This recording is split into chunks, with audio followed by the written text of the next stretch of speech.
ಕಾಮಿತಾರ್ಥ ಅನಾದ್ಭುತಗಾತ್ರಾಯ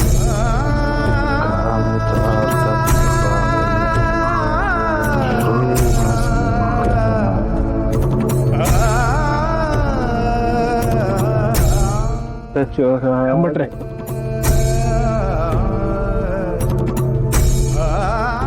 ಶಂಬಟ್ರೆ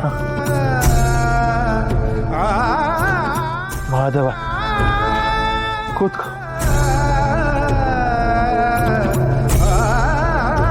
ಅಲ್ಲ ಭಟ್ರೆ, ಹೆಂಡತಿ ತೀರ್ಕೊಂಡು ಶಾಸ್ತ್ರಗಳೆಲ್ಲ ಮುಗೀತು, ಈಗ್ಲೂ ಒಂಟಿ ದೀಪ ಹಚ್ಕೊಂಡು ಕೂತಿದ್ದೀರಲ್ಲ.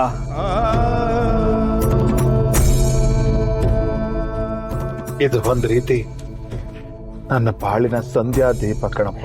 ಛೆ, ಎಂತ ಮಾತಾಡ್ತಿದ್ದೀರಿ ನೀವು?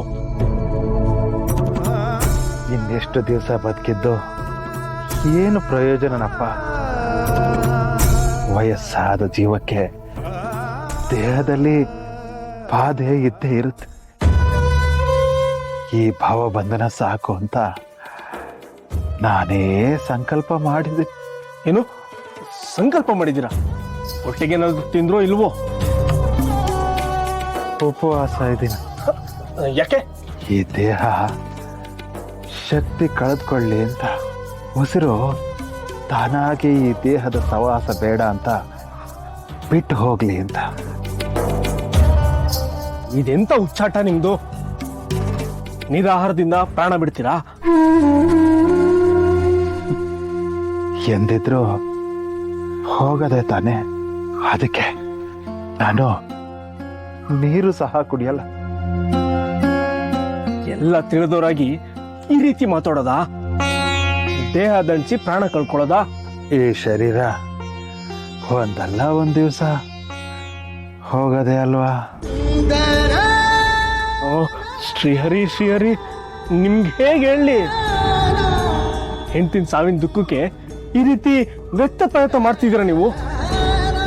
ಮನೇಲಿ ವ್ರತ ಇದೆ, ಕರೆಯೋಣ ಅಂತ ಬಂದೆ. ದಯವಿಟ್ಟು ಹಠ ಮಾಡಬೇಡಿ, ನಮ್ಮನೆ ಊಟಕ್ಕೆ ಬನ್ನಿ. ತೀರ್ಮಾನ ಮಾಡಿ ಆಗಿದೆ ಮಾಧವ, ಬದಲಾಯಿಸೋ ಮಾತೇ ಇಲ್ಲ. ನಿನ್ನ ಪಾಡಿಗೆ ನೀನು ಹೋಗು.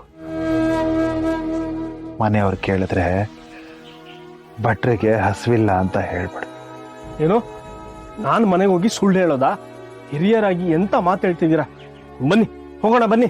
ನಾನು ಬರಲ್ಲ ಮಾಧವ, ಸುಮ್ಮನೆ ವ್ಯರ್ಥ ಪ್ರಯತ್ನ ಮಾಡಬೇಡ. ನಾನು ತೀರ್ಮಾನ ಮಾಡಾಗಿದೆ.